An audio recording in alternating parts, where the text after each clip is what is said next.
I'm STEMilyK, your hostess to the world of STEM, and today I'm here with Kristen, who is actually the VP of Brand Commercialization at the Hershey Company. So I'm so excited to be here. Thank you so much for doing this. It's so fun. I'm so excited to do it. So first, I just wanted to start off asking about your childhood. So did anyone ever expose you to STEM in any way? Like, how did you know about it? One of the really cool things in my area is General Motors actually offered a program when I was in high school where they had local children that could interview, et cetera, within the area of Kokomo. So I started working as an engineering intern when I was a junior in high school with General Motors, and I really didn't know what engineering was until I started to get into the factories and understand the work that was being done. So then that helped convince me to major in engineering when I went to Purdue. That's so cool. Yeah. So based off of now, like you majored in engineering at Purdue, so how did your education lead you to the careers that you've had in your life, and could you talk about what they've been? Yeah, I think science and math, like the backbone of chemistry, physics, calculus, algebra, it's all about problem solving. And I think being a good problem solver is one of the very best skills that you can have, no matter what career you work in. And so when I was an engineer, we did a lot of problem solving in the plants, thinking about manufacturing when I worked after undergrad.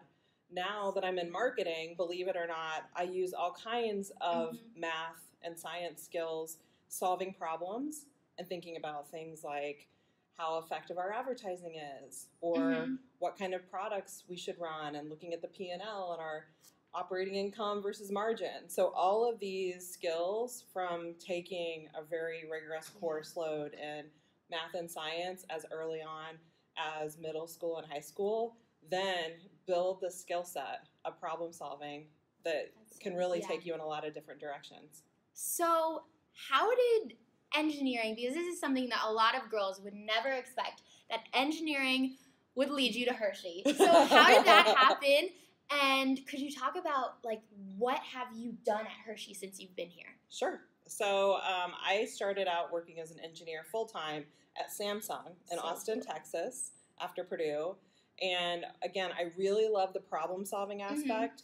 But as you continue on in an engineering career, you become more and more specialized, more of a subject matter expert. And I missed kind of that aspect of manufacturing and all these different things happening and going on. So when I went back to business school, I went to UNC to get my MBA, I thought about what other kinds of careers I could have. And I interviewed with Hershey at UNC my second year.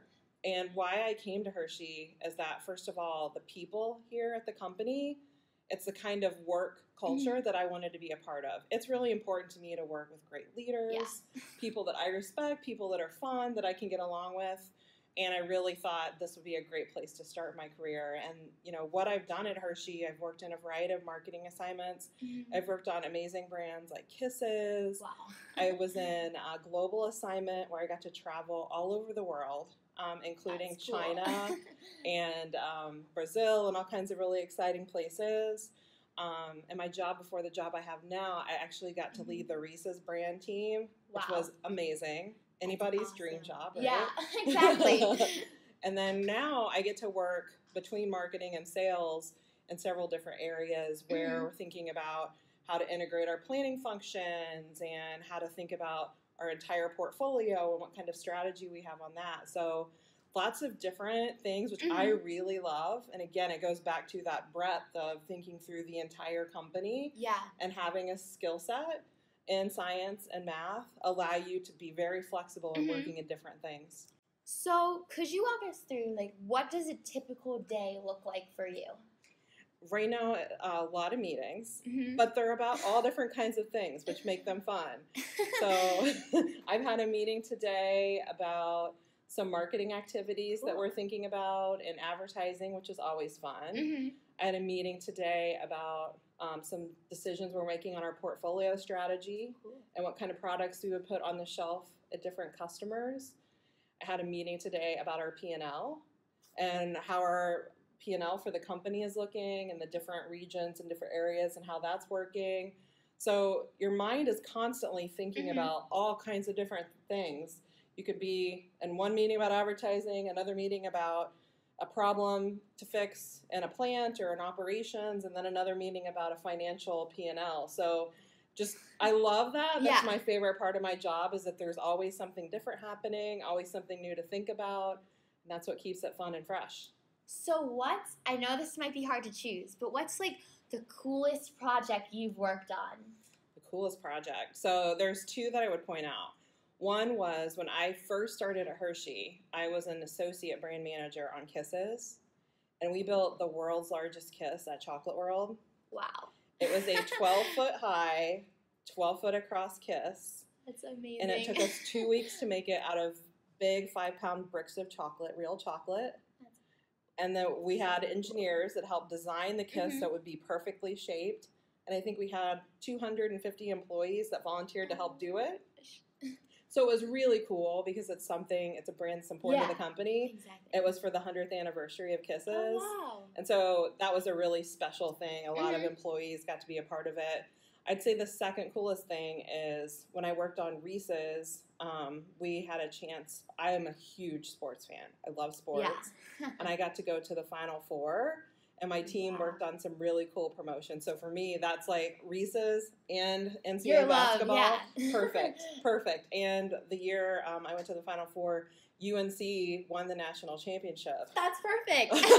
So it couldn't have been any better. That's so cool. So could you talk about maybe the biggest challenge you've had to overcome, but also the biggest lesson you've learned? I would say that one of the biggest challenges I overcame was switching careers so dramatically from working as an engineer and having that kind of be where I started to coming into marketing. It was a very different kind of career path, and learning how to do that was a big change. But I would say what I learned from it is that, again, if you're a good problem solver and you have confidence in yourself and you know that you can figure things out even if you don't understand all the details, that those kinds of changes in your career can be really exciting and fulfilling. And I would say taking that risk has allowed me to take a lot more risks in my career, where I've done a lot of different things like we talked about earlier.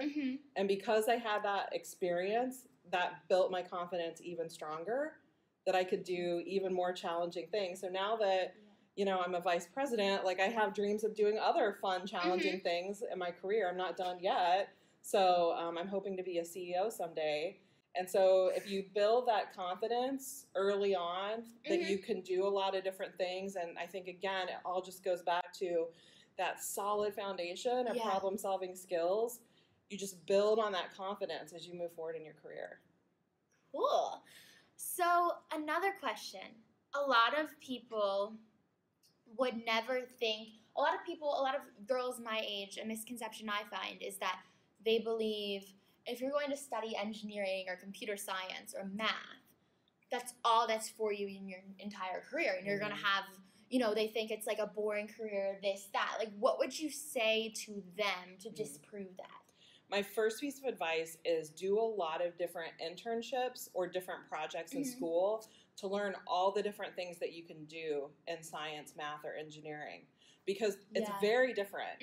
I had some classmates who worked in labs and really enjoyed, kind of that solitary, like I'm going to work on different projects or different experiments, and that was really fun. Some of my friends work in manufacturing environments, and there's all kinds of activity and fun when you go to a factory and a floor, so that career can be very different. We have people who work in our sales offices that are mathematics experts, and they do a lot of analysis around what we call CSI, which is a category management. And basically, they're looking at retail trends, at different customers, and trying to figure out exactly how our sales are doing or how we might get more productivity. So there's so many different paths that you can go on. I think the big thing is exploring them. And while you're in college, take different internships. Try different things. Work on different group projects where you might work with different companies or industries, because that really opens up your mind to all the different things you could do. So going off of what you said, I think one thing that a lot of girls are scared of is they're always scared of like failing, and that's why they don't try the different internships, because they think like, oh, I have to be on this one straight path because that's the only way to success. So what have you learned from failure, and how have you kind of experienced failure in your career?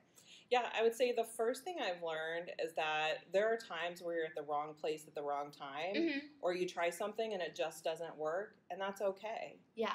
I think the thing that you have to have in those situations is a lot of perseverance, and I think, again, a lot of belief and confidence in yourself.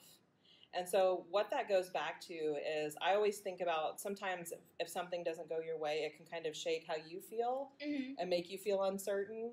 But if you think about the people that you've worked with or for and how they feel about you and the confidence that they have in you, if you think about your family and the foundation that you have and the confidence that they have in you, it kind of helps you get your confidence back in yourself. Yeah. Because you're not thinking about that, your failure, you're thinking about the whole track record of success that you've had over a long period of time.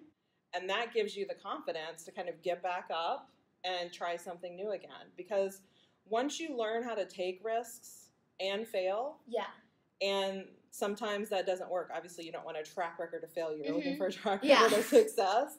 But you can have some failures along the way because they lead to more success. And if you're not taking big risks, you're not making big moves and having big impact. And if you want to progress, and if you want to learn and you want to grow, you really have to have some of those breakthroughs and take some of those big risks with your own career to really propel yourself to achieve more. So, speaking of impact, what advice would you have for girls who want to make an impact, whether that be in STEM or in, leadership in general? I think the most important thing you can do is really know your team and learn how to be a leader of a team.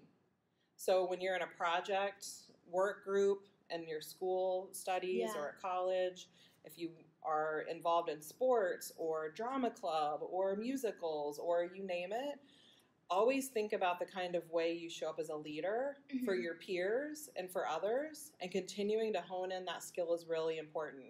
I was in sports when I was in high school, and I was a strong leader on both our basketball and softball team. And on our basketball team, we lost every game my senior year. And in our softball team, we went to semi-state. Wow. But those were different leadership lessons that I learned working with the team that became really important for me, and how to deal with a setback or how to really drive the team to succeed. And those leadership lessons are really important. If I don't have the kind of empathy, if I can't motivate and inspire a team, then we're not going to all achieve our very best. So I think it's really important to put yourself out there to be a leader. And I think sometimes in science and technology fields, you can think, oh, I just really need to be smart. I just really need to study, learn all of these really complicated, problems and ways to do calculus. And that's part of it.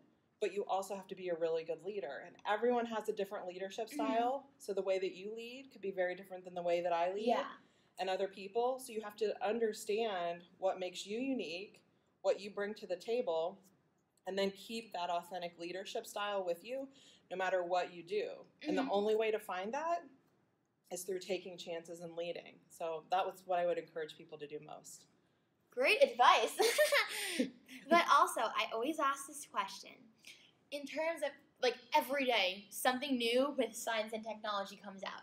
So, is there a particular area or new innovation that you're really excited about? That's a great question. I think one of the things I think is really interesting is artificial intelligence and how that's going to change and adapt. It's kind of a hot button topic. Yeah. And thinking about robotics and there's a angle of that regarding manufacturing and different labor implications, but there's also a whole nother side of that around service. Yeah. And service industries are really important to our economy, and thinking about how AI could impact service is really important. So I think there's a lot still to come in those different areas, and you think about understanding all of the complicated math and science that goes into that.